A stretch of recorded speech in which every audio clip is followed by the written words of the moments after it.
NFL we go. 3 days from the NFL draft, and we have a developing story this morning. The entire crew is here, but Adam Schefter, I'm starting with you. Your column is up this morning, and among the things in it, and the one getting the most attention right now on social media, is the very latest on A.J. Brown. What does everybody need to know?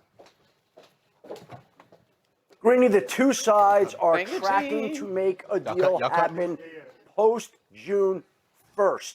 So that is the situation between the Patriots and the New England Patriots and the Philadelphia Eagles. The two sides have not committed to a deal, but they are likely to make that happen post-June 1. A.J. Brown would like to be traded. The Philadelphia Eagles are open to trading him. The New England Patriots have wanted him all along. It's hard to see another team jumping in, but you never know what could happen over the course of the next 5 or 6 weeks. But there is that relationship that exists between the Patriots head coach, Mike Vrabel, and A.J. Brown. And now it'll be interesting to see if the Philadelphia Eagles would look to address the wide receiver position in the draft this week, or whether they feel it's sufficient to have gone out and signed Elijah Moore, Hollywood Brown, and traded for Dontavian Wicks. Patriots also have to figure that the overwhelming chances are they're going to be getting a wide receiver, a big-time wide receiver, after June 1st. We'll see how that factors into their thinking going into the draft. And one other note about the Eagles here. That may just be the start for the Eagles. Because A.J. Brown obviously is waiting to happen. But the Eagles always have a trick or two up their sleeve. Now, they had spoken to the Vikings about Jonathan Grenard, the pass rusher. Those talks have lost steam. I'm not so sure that that trade is going to happen. But I think there are a handful of other scenarios that the Eagles have in mind, and it wouldn't be surprising to see them pull off another trade outside the A.J. Brown trade that will not happen this week and until June 1st, heading into the draft this week. Just so I'm clear, are we talking about draft stuff here or active players or some combination of the two? What do we know and what can you tell us?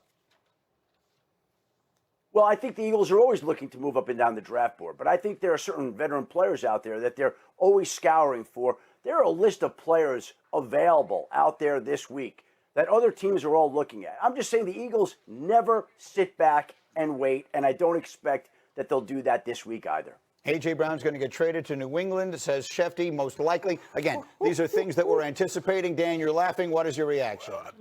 Not surprising. This has been for 8 months now, like A.J. wants out. I think from the Patriots' perspective, A.J. Brown walking first down. He's a walking first down. I think in the last 3 years, only Jamar Chase has more first downs receiving than A.J. Brown. So Drake May right now, let's go win, coming off of a great year too.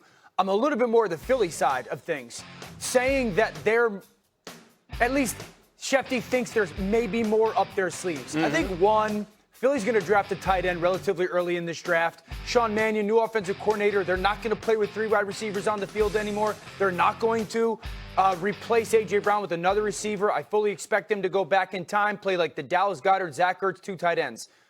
But what's the move that Schefter's kind of intimating at?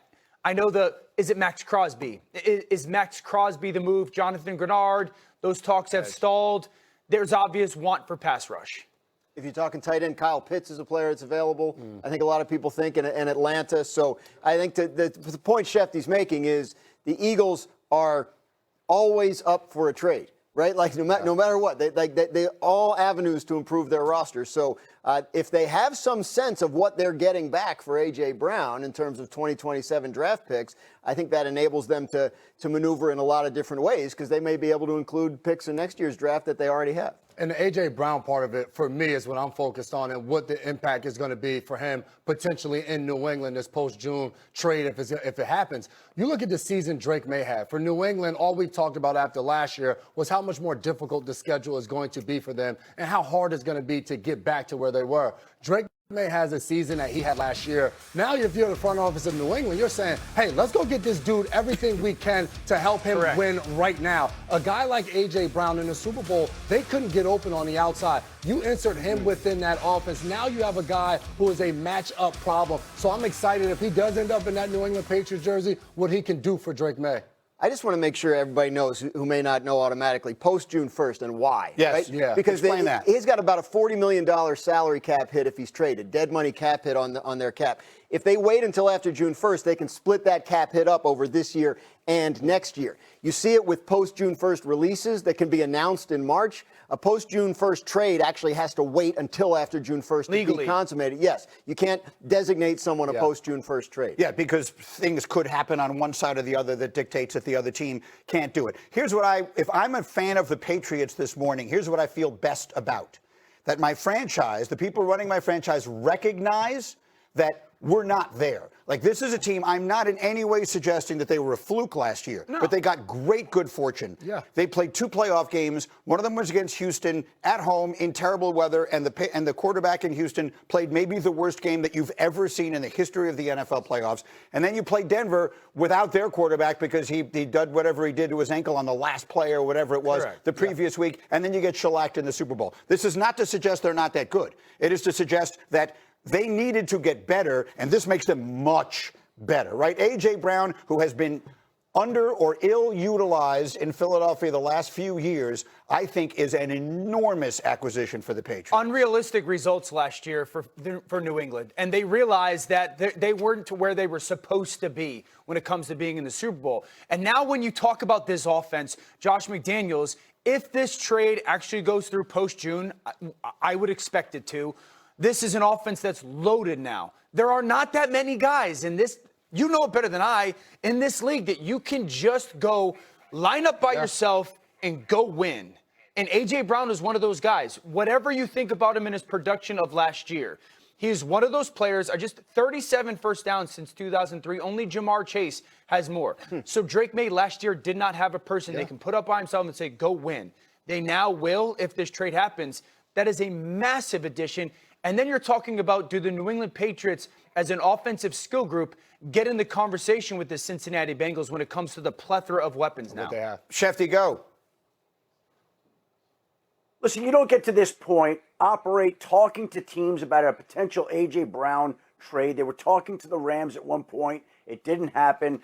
They obviously have spoken at length to the Patriots. Both sides have not committed to it, but it's too far down the line for this not to happen. Do you think the trade is not going to go through eventually on June 1st once they can commit to it? Of course it will, because they can't allow it, all this talk to happen, and then say to A.J. Brown, oh, we're very sorry. The talks with the Patriots fizzled out at the last moment. It didn't happen. You're coming back to Philadelphia. It's not practical. It's not realistic. We all have to operate right now as if A.J. Brown is going to be dealt to the New England Patriots. Yes, I realized that the moment you sent me the column yesterday, and I read it. That's when it was all over for me. A.J. Brown is going to the Patriots. Again, it's been posted this morning, and the happiest man is the man arriving at their offseason program. We had a little video of it. We got Drake May showing up. He will be the happiest man in town, because there's nothing friendlier for a quarterback than that huge target on the outside who, as Dan just said, is a walking first down. So that is the headline from Schefter's column, which again is up right now and has so much information in it.